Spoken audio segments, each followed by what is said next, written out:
It's May, spring skating season. It's here already. And across rinks everywhere, skaters are learning new programs, new choreography, learning difficult jumps and new combos, new music. And they're struggling. The new step sequence feels awkward. Timing is off. The transitions aren't smooth yet. And every run through feels like a disaster, impossible to get right.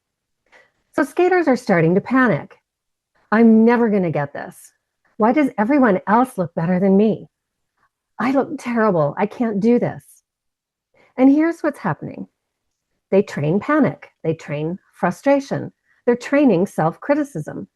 And then when competition season arrives, they train that panic, that frustration, that self-criticism, because your nervous system doesn't know the difference between practice and competition. It just remembers how you trained it to feel. I'm Christine Reeves-Bolesne, and this is the Anti-Fragile Mindset. Today, train calm, compete calm. Why your practice emotions become your competition reality.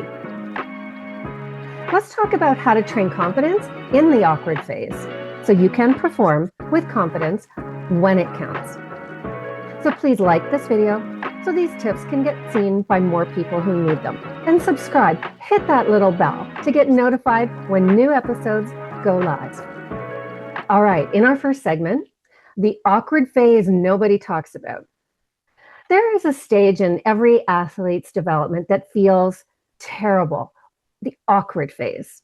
You know it, I've felt it, and we've panicked. You feel rushed, you're behind your music, the choreography feels awkward, difficult. It feels like you're thinking about everything all at once, and the timing is off. The transitions feel impossible. You feel slower than everybody else.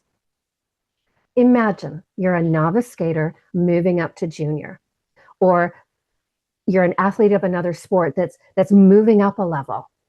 You've got new skills to learn, new things that you've got to accomplish and execute and become accomplished at. New program, harder jumps, more intricate footwork. You've been working the parts of your program. Now it's time to run the whole thing. First week of May, you run it. It's a disaster. You fall on your first difficult jump, you rush and force the entry into your combo spin, you're late on every transition, you feel pressured, you're behind the music, you rush into the next element. It doesn't go well. The footwork feels like you're skating through mud. It's messy. You trip and fall. You give up and don't even finish the program. And you look around. Everyone else looks better. Program's cleaner. They're skating faster, more confident.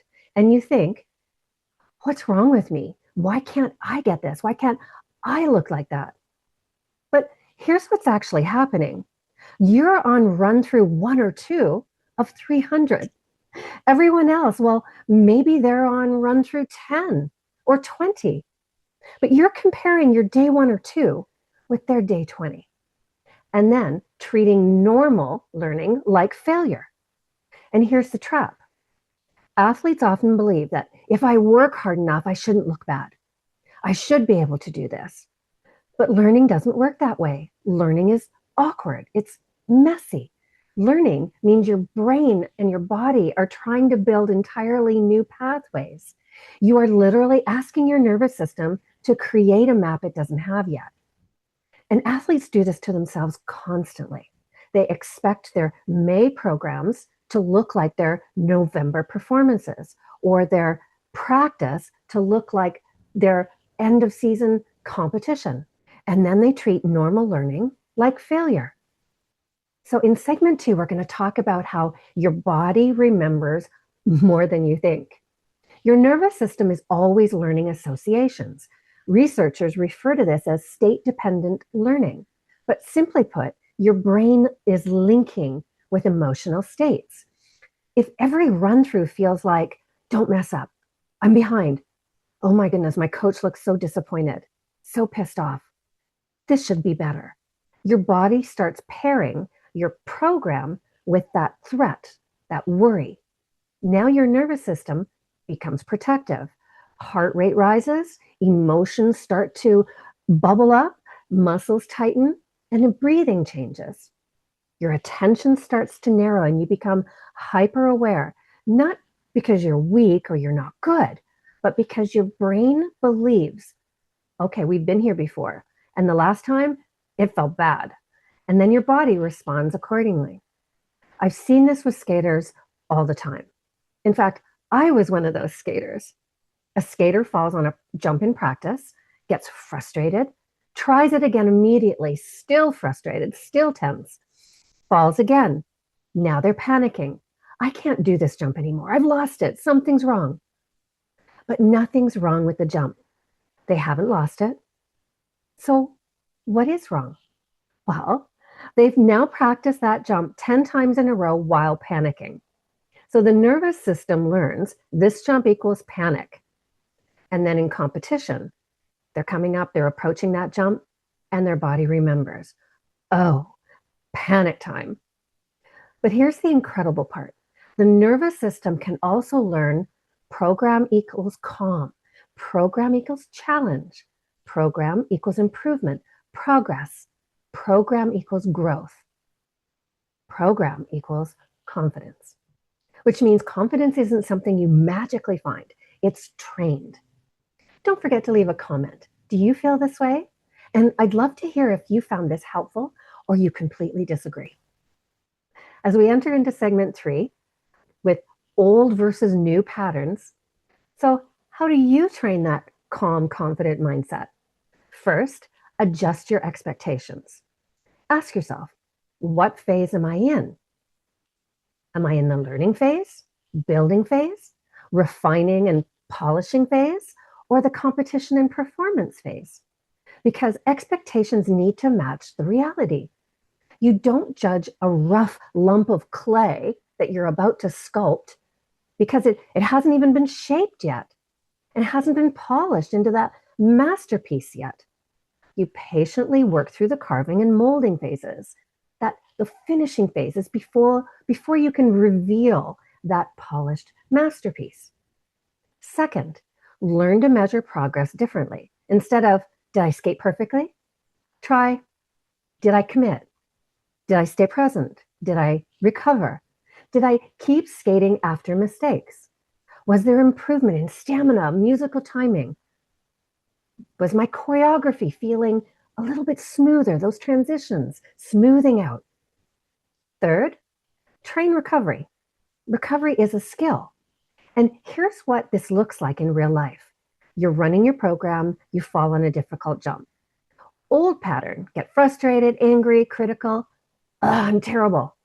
Get up, still upset, still frustrated. Try the next element while replaying the mistake in your head. Okay, new pattern.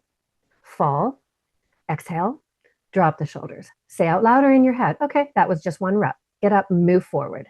No judgment, no assessment of the mistake. Next, next, next. Full commitment. Or after a mistake, exhale, drop the shoulders and say, that was just one rep. Not, I'm terrible. One rep, move on. Fourth, before you run your program, ask yourself, how do I want competition to feel? Calm, focused, confident? Then start practicing that feeling right away, today, this run through. Even if the run through was messy, even if you fell, even if the timing was off, you can still practice calm. You can still practice resilience. You can still practice confidence because emotions become patterns too. So if you're a parent or a coach and you're listening to this, share this episode with your skater because this conversation they need to hear. If you're struggling with practice anxiety or your skater is struggling with practice anxiety right now, or if you're training frustration instead of confidence, you're not stuck. I work with skaters on exactly this, how to train calm in that awkward phase, how to build confidence through the learning process, how to separate progress from perfection. So book a free 20-minute coaching call, christinereeves.ca/coaching, or download my free guide, 3 mental toughness techniques for recovery and setbacks. And you can find that at christinereeves.ca/freebies. In my book, Glitz and Grit Beyond the Spotlight, I talk a lot about these kind of things, how I built resilience through the hard phases, not just the highlights. And that's available at Indigo, Barnes & Noble, or on my website, christinereeve.ca. And don't forget to leave an honest review, because feedback, good or bad, helps the learning process. So as we close, if you're a skater listening to this right now, or a parent or a coach, remember this. You're not trying to become perfect in the spring. You're trying to become adaptable. You're trying to grow, improve. Because anti-fragile athletes aren't athletes who never struggle. They're athletes who stop interpreting struggle as proof they're failing. Embrace the struggle and use each moment that you overcome a struggle as a badge of accomplishment. Like Alyssa Liu says, you have to love the struggle. And like basketball great Kobe Bryant says, you have to love the grind. Right now, you're working with raw clay. Don't get frustrated that it's messy. Embrace the molding phase before we start the polishing. And as Olympic ice dancer Evan Bates shared, show your teeth. So even during the toughest moments, remind yourself to smile through the physical discomfort. Smile at the falls and actively, purposefully enjoy the messy process of building a program rather than resenting the training of it. Alyssa Liu wrote, I love struggling, actually. It makes me feel alive. From Kobe Bryant, I fell in love with the grind. A quote from Roger Federer, amazing tennis player. There's no way around hard work. Embrace it. So let me say that again, because this is important. You're comparing your May training performance to a version of yourself that doesn't exist yet, and then treating that gap as evidence you're failing. But that gap is not failure. That gap is learning. So screenshot that if you need to, because you're not behind, you're in the process, you're in the progress. So this week, ask yourself, what feeling am I rehearsing in training? Because eventually your body remembers. Train panic and your body learns panic. Train calm and your body learns calm. Train resilience and eventually resilience becomes familiar, the way. Don't forget to leave a comment. Do you feel this way? Because I'd love to hear if you found this helpful, or even if you disagree. Let's start a conversation. Until next time, don't fear the awkward phase. That's where growth is. That's where it lives. I'm Christine Reeve-Belesme. This is the Anti-Fragile Mindset. See you next week.